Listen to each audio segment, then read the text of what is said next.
जो शांति दूत वाले मोड में चल रहे हैं वो बहुत बार फेल हो चुके हैं। जिस वादे के साथ वो राष्ट्रपति बने थे वो कोशिश उनकी डिरेल एक बार नहीं कई बार हुई है। कैसे, जरा डिटेल में आपको बताते हैं, क्योंकि ट्रंप का ये यू टर्न उनको कहीं ना कहीं बहुत भारी पड़ रहा है। ग्लोबली उनकी इमेज टैर्निश हो रही है। समझिए, रूस यूक्रेन जंग के बीच ट्रंप ने रूस यूक्रेन युद्ध रुकवाने का वादा किया था, आपको याद होगा। मीडिया के सामने ज़ेलेंस्की से कैसे भरी प्रेस कॉन्फ्रेंस में डोनाल्ड ट्रंप भिड़ गए थे और ट्रंप की वजह से पुतिन शांति वार्ता से दूर हो गए थे। वो दौर आपको याद होगा। तब तुर्की में होने वाली वार्ता में ट्रंप घुसने की कोशिश कर रहे थे। रूस ट्रंप को कूटनीतिक बढ़त नहीं देना चाहता था और यही वजह है कि रूस तब दूर छिटक गया था। और ये जो युद्ध है उसमें कोई फिर आगे ये नहीं आया कि शांति का दौर चला हो, हमले और तेज होते दिखाई दिए। अब इजराइल हमास युद्ध की बात कर लेते हैं। इसमें भी चौधरी बनने की कोशिश अमेरिका की तरफ से की गई। चुनाव जीतने पर ट्रंप ने युद्ध रुकवाने का दावा किया। जनवरी से मार्च तक 2 महीने का सीज फायर हुआ भी। 18 मार्च को इजराइल ने फिर से गाजा पर अटैक कर दिया और ट्रंप जो शांति कायम कराने की बात कर रहे थे वो पूरी तरह से विफल रहे। ये दूसरी बार फेल हुए थे डोनाल्ड ट्रंप राष्ट्रपति बनने के बाद। अब तीसरे दौर की बात करते हैं। इजराइल ईरान युद्ध जो इस वक्त चल रहा है। ईरान के परमाणु प्रोग्राम का अमेरिका शुरू से विरोधी रहा है और अमेरिका की शह पर ही इजराइल ने हमले शुरू कर दिए। ईरान के आक्रामक रुख से इजराइल को बहुत नुकसान हुआ है। बहुत से शहर, अभी हम आपको तस्वीर भी दिखाएंगे, कैसे पूरी तरह से मलबे में तब्दील हुए हैं और दुनिया को लग रहा था कि अमेरिका इस युद्ध में उतरेगा, इजराइल का साथ देगा।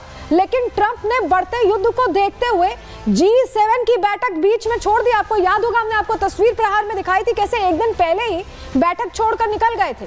लेकिन युद्ध को लेकर अब तक कोई ठोस फैसला नहीं लिया, जबकि जब G7 से निकले थे तो कहा यह गया था कि हम फैसला लेने वाले। अब बात भारत पाकिस्तान तनाव की भी कर लेते हैं। इसको लेकर भी ट्रंप ने कम से कम 14 बार यह दावा किया कि उन्होंने युद्ध रुकवाया है। पाकिस्तान ने सैन्य कार्रवाई रोकने की अपील की है, भारत सरकार ने बताया, मिनिस्ट्री ऑफ एक्सटर्नल अफेयर्स ने बताया। और बाकायदा अभी प्रधानमंत्री की बात भी हुई थी डोनाल्ड ट्रंप से, 35 मिनट बात हुई है कल।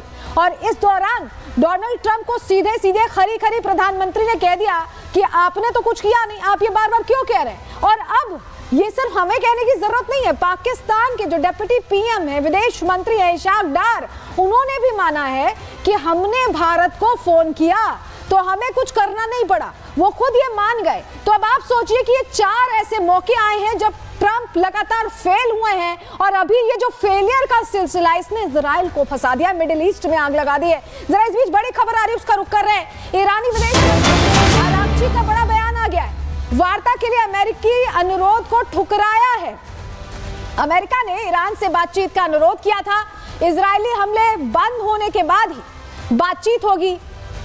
आरागची ये बड़ी बात कह रहे हैं ईरानी विदेश मंत्री।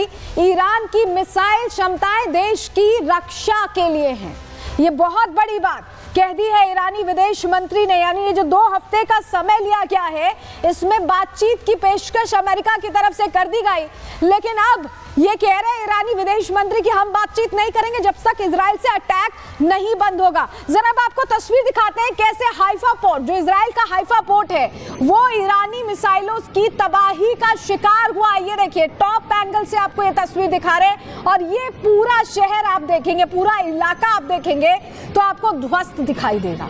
ये हाइफा है और किसी ने नहीं सोचा था कि इजराइल की ये स्थिति हो सकती है, ईरान इतना बड़ा अटैक कर सकता है। शायद इजराइल ने और बाकी दुनिया ने ईरान को हल्के में लिया, लेकिन ऐसा हुआ नहीं। हाइफा में तबाही कैसे मची दिखा रहे। बेरशेवा की तस्वीर भी देख लीजिए, ईरानी हमले से यहाँ भी तबाही मची है। सड़क पर अफरा तफरी का माहौल है, लोग भाग रहे हैं, सेफ हाउस जाने की कोशिश कर रहे हैं, बंकर्स का रुख कर रहे हैं, क्योंकि जो मिसाइल अटैक्स हो रहे हैं इससे भारी नुकसान हो रहा है।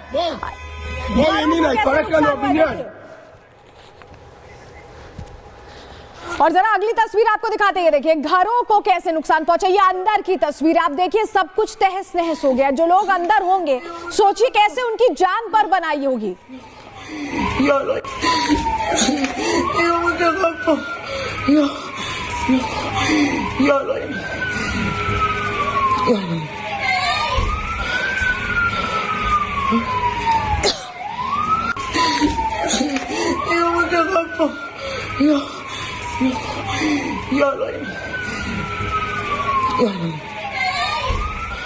देखिए ऐसा लग रहा है कि ट्रंप ने इजराइल को फंसा दिया। अब जंग किस मुहाने पर है, जरा ये जान लीजिए। जानकारी आपको दे देते हैं। इशाक डार ने ये कहा है, ये हमको आपको जानकारी, हम ये पिछला ग्राफिक्स दिखा रहे हैं, आप हमें दूसरा ग्राफिक्स दिखाइए। इजराइल पर कैसे प्रहार हुआ इसकी जानकारी दीजिए जी। तो इजराइल ईरान के बीच 8 दिन से ये जंग जारी है।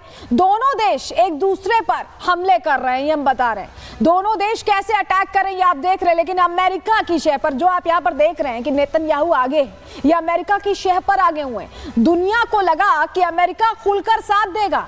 ट्रंप अभी तक युद्ध में खुलकर नहीं आए हैं, और बड़ी बात यह है कि टेबल टॉक की अब ट्रंप बात कर रहे हैं। अभी हमने आपको बताया, बड़ी खबर बताई कि कैसे विदेश मंत्री, ईरानी विदेश मंत्री कह रहे हैं कि इजराइल का अटैक रुकेगा तब हम आगे बढ़ेंगे, तब हम बात करेंगे, नहीं तो हमें बात नहीं करनी।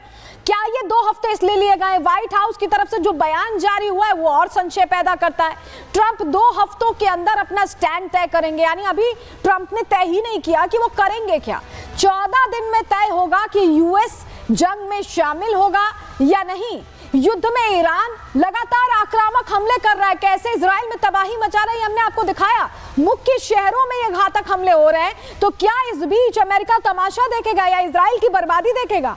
क्या 14 दिन तक इजराइल तबाही झेलता रहेगा? अपनी रक्षा उसे खुद करनी होगी, ये सवाल है। ट्रंप ने जंग में ढकेल कर इजराइल को क्या फंसा दिया है, ये अपने आप में बहुत बड़ा प्रश्न है। इस बीच आपको बताएं कि अमेरिका पहले कह रहा था सरेंडर करें खामनेई, पहले कह रहा था कि हम तुरंत तैयार हैं युद्ध के लिए, अब पूरी तरह से छोड़ दिया इजराइल को। और ऐसे में अब खामनेई ट्वीट करके कह रहे हैं कि वो ये लड़ाई जारी रखने वाले हैं। क्या लिखा है उन्होंने, देखिए, जो ज़ियोनिस्ट आर्मी है उसे हम सजा देंगे, और सजा दी जा रही है, ये भी लिखा है खामनेई ने। खामनेई ने बड़ी एक तरह से धमकी दे दी है, या ये कहें कि वार्निंग दे दी है। क्या धमकी दी है खामनेई ने? जरा ये जो ट्वीट हम आपको दिखा रहे हैं, जरा इसको डिकोड करते हैं, आपको बताते हैं। ईरान के सुप्रीम लीडर की वार्निंग सामने आ गई है। उन्होंने कहा है कि ज़ियोनी दुश्मन को सजा दी जा रही है, अगर दुश्मन से डरेंगे तो वो आपको कभी नहीं छोड़ेंगे। इजराइल के खिलाफ ईरान का ये आक्रामक रुख देखा जा रहा है। इजराइल के अस्पताल और स्टॉक एक्सचेंज पर हमला हुआ, हमने कल वो तस्वीर आपको दिखाई थी। अमेरिका ईरान से टेबल टॉक का दबाव बना रहा है। खामनेई के रुख से अब ऐसा बिल्कुल नहीं लग रहा कि वो बातचीत करेंगे। ईरान लगातार मिसाइल अटैक कर रहा है, यानी पूरी तरह से खामनेई ने क्लियर कर दिया है कि जिस तरह की सजा दी जा रही है वो सजा जारी रहने वाली है। इस बीच बड़ी जानकारी मिल रही है, बड़ी जानकारी का रुख कर रहे हैं। ईरान के आंतरिक सुरक्षा मुख्यालय पर अटैक हो गया, ये इस वक्त की बड़ी जानकारी आपको बता रहे हैं। ईरान के आंतरिक सुरक्षा मुख्यालय पर अटैक हो गया है। आईडीएफ ने बमबारी करके तेहरान में इसे तबाह कर दिया है। तो आंतरिक सुरक्षा मुख्यालय पर यह अटैक इजराइल की तरफ से किया गया। आईडीएफ ने बमबारी करके इसे तेहरान में पूरी तरह से चकनाचूर कर दिया है, तबाह कर दिया है। दोनों तरफ से जंगी कार्रवाई चल रही है, लेकिन खामनेई ने जिस तरह से अपना रुख दिखाया उससे लग रहा है कि डोनाल्ड ट्रंप घबरा गए हैं। क्यों हम ऐसा कह रहे हैं? क्योंकि मिडिल ईस्ट में भारी तबाही के जिस तरह के संकेत मिल रहे हैं, इसके बाद से ईरान के हमलों से अमेरिका टेंशन में, कंफ्यूजन में भी है और टेंशन में भी है। ईरान के मिसाइल अटैक से अमेरिका घबरा गया है। सैन्य अड्डों की सुरक्षा का डर अब अमेरिका को सता रहा है। कतर का जो प्रमुख अमेरिकी एयरबेस था उसे खाली किया जा रहा है। 40 अमेरिकी मिलिट्री एयरक्राफ्ट छिपा दिए गए हैं, बिल्कुल ग्राउंडेड कर दिए गए हैं। अल उदीद एयरबेस पर ये 40 फाइटर जेट्स तैनात थे। सैटेलाइट तस्वीरों में वो पूरा खाली दिख रहा है, जहां पहले तैनाती दिखाई दिया करती थी।